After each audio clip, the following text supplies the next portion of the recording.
Hey, what up YouTube? Mike, DJ Access here. It is Friday of Super Bowl weekend. I'm headed to New Orleans for a gig with Abercrombie. Come along.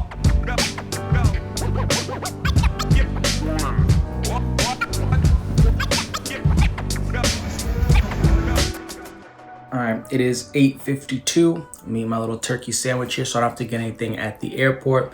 Watching some videos on vlogging, some tips and tricks, which I highly recommend. If you're doing stuff like this, I want to make sure I'm thinking about getting my vlogging brain going again. So yeah, I'm gonna take you along and see what happens. Today we're going from Columbus to Baltimore, Baltimore to New Orleans on Southwest. So let's hope that everything goes smooth. And then once we land, probably try to get out, get some food. Obviously, it's New Orleans. Yeah, probably get some photos. And then we're meeting up with Ted Keys. And I think we're headed to go see Cascade tonight. So excited about that. Can't go too crazy though, because the event is the next morning.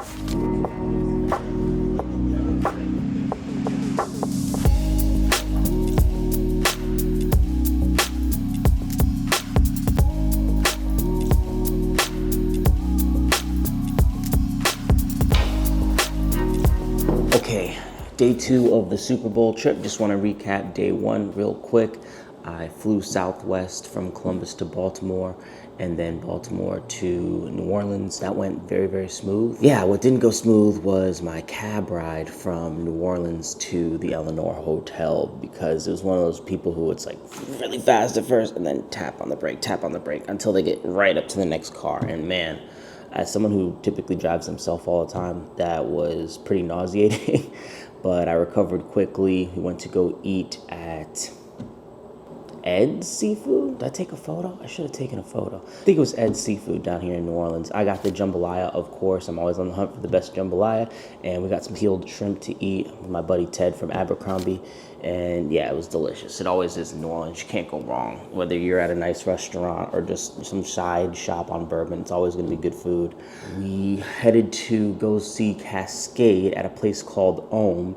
And I could talk about this place forever. I hope I got some good video now that I'm thinking about it. But great name, Ohm Lounge, O-H-M, kind of like the Ohm, like when you think about humming and like Eastern style music.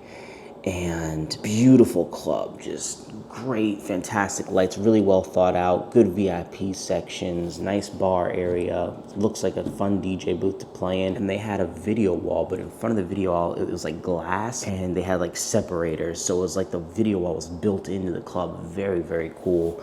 Had a nice little taco spot attached to it. Whoever owns that spot, chef's kiss. Hats off to you, because that place was awesome. We found out that Cascade was not going to go on till 1, and Ted had a 4 a.m. call and I had an 8 a.m. call, so we thought that was not the best idea. One of his buddies called him up and invited us to the FanDuel and Spotify pre-party, which had Meg Thee Stallion and Blink-182 and Anderson .Paak playing as DJ Pee Wee. That's his vinyl moniker. So we headed over there, got to chat it up with one of the marketing directors of Interscope Records, who, I mean, produces Kendrick, Olivia Rodrigo, and so many other names.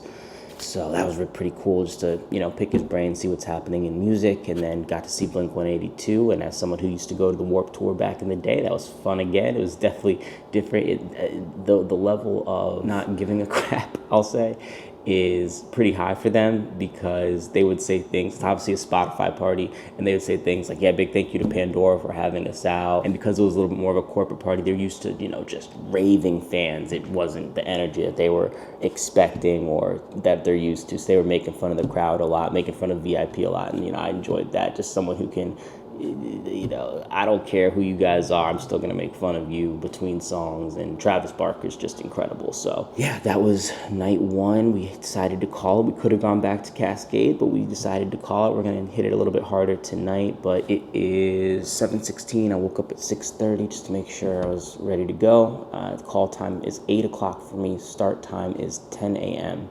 And for today, it's going to be, I think that's all I'm going to say. So I'll catch you guys maybe in the cab, and then once I get to the store.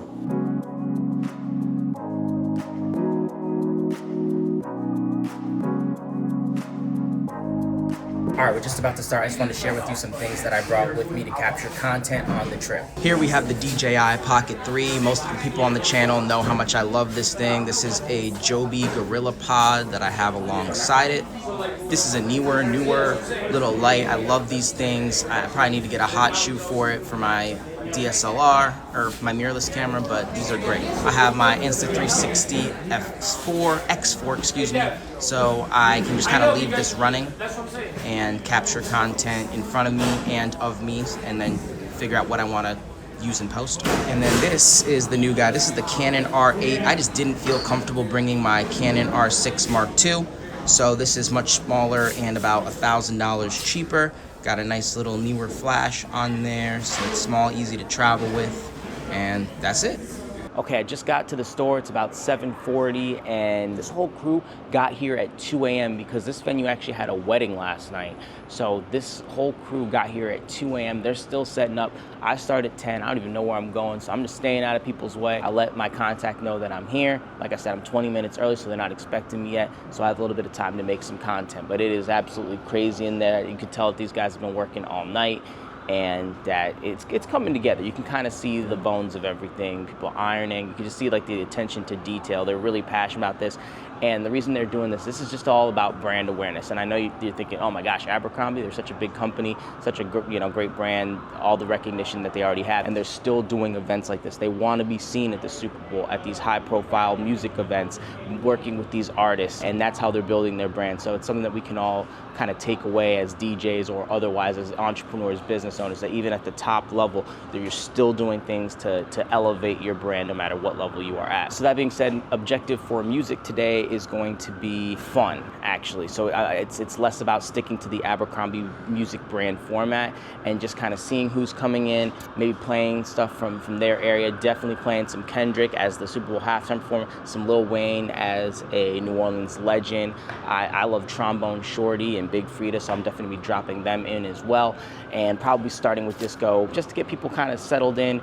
You know, that's familiar for Abercrombie. They love disco, and just kind of progressing from there, reading the crowd and using my skills. I brought my djembe because as someone who's coming in from out of town working for a big event like this, you want something that's going to catch people's eye and say, why is this DJ here? Like, who's this guy? You want something, whether it's, you know, a nice setup, scratching, something. So I brought my djembe as kind of a musical performance, but it's not just for me. It's so that the people here, if I see that, you know, they're having a lot of fun and I can see like an opportunity to make an impact, boom, I put the djembe in front of them. They can bang it out. They're just going to go on their social media. They might tell their friends about it. Oh yeah, we stopped by the Abercrombie party. I got to play on the djembe. Check this out, right? So that's kind of what my role is going to be. Set the vibe, make sure people are having fun, and add a little bit of ooh and ah to the store, because they're trying to sell stuff here. It's not just like, oh, we're here, we're Abercrombie. There's a lot of merch in there. They're the NFL brand. Hollister is the collegiate brand, so I've done parties with them for Ohio State.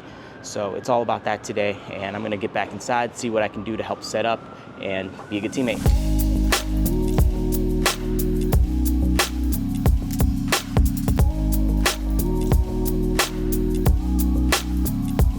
I just did an event with Abercrombie and we had a lot of fun, but I also have some travel tips for you. So if you're an aspiring travel DJ or you're starting to do more travel gigs, or maybe you're doing your first one, hopefully these tips will help. Number one, pre-check is a must. The security line can be the number one thing that determines whether you get on the flight or not. So pre-check is very important. I think it's still only 60 to 70 bucks. Very good investment no matter whether you are travel DJing or just doing everything in general. Next, air tags. Air tags are very helpful. They might not be helpful in getting your stuff back because I think people know about air tags by now and they probably just take it out of your stuff. However, let's say baggage claim loses your bag, you can at least track it and say, okay, I know where it is, here it is, da-da-da-da, get it off the carousel, and you know, in the off chance that something does happen to you, you at least have some way of getting your stuff back. Next tip is to carry on all of your essential items. You just never know what's gonna happen with checking bags or gate checking bags. So anything that is essential to me being able to DJ or do my job, I'm gonna have underneath my feet, in front of the seat, or in the overhead compartments. Originally I was gonna say try to land 24 hours before your event, but I'm actually gonna switch that to 48 hours because not only do you have an hour in case you have travel issues, weather, plane maintenance, anything that could happen that would delay your flight, have you miss your connection, you also get another day to actually enjoy the city. I'm here in New Orleans for the Super Bowl, like I mentioned, And I wish I had just a little bit more time in the city, and by planning to land 48 hours before your flight, I think you get a little bit more time to yourself. You can make content, enjoy the city, because let's say you have a Saturday event, you know, that's typically when DJs are flying in to do stuff Saturday nights, right? You get in on Friday, you can't party too hard because you have your event the next day, and then you do the gig on Saturday and you leave on Sunday. So it's like, when do you actually have time to enjoy the city unless you get there a day early? So it's the double benefit. You get the peace of mind of not having to worry about flight accommodations, and you get to enjoy the city more so. I think that's key. And finally, make sure you get some noise canceling headphones. Me, myself, I like the AirPod Pros, but I don't say that they're the best. I know they connect, they work. The noise canceling's really good on them, actually. So those are the ones that I use, but noise canceling headphones can be especially helpful when you are traveling.